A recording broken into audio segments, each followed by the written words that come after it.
בקורס איפור המקצועי אנחנו נלמד גם איפור טלוויזיה ווידאו.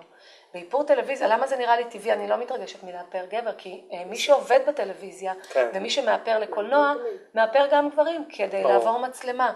כי מה שקורה מול מצלמה ותאורה, האור נורא נורא מבריק. וכל קמת או כל קטם באור בולט הרבה יותר. אז מאפרים גברים בצורה חופשית, ולי זה נראה מאוד מאוד טבעי.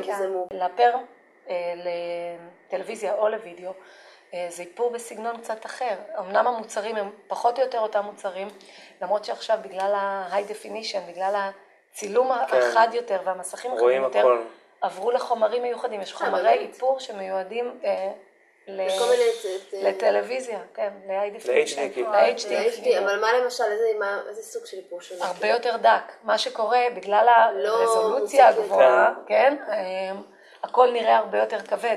אם פעם היו מאפרים בטלוויזיה, כבד מאוד כדי שתוכלי לעבור מצלמה, היום הפוך.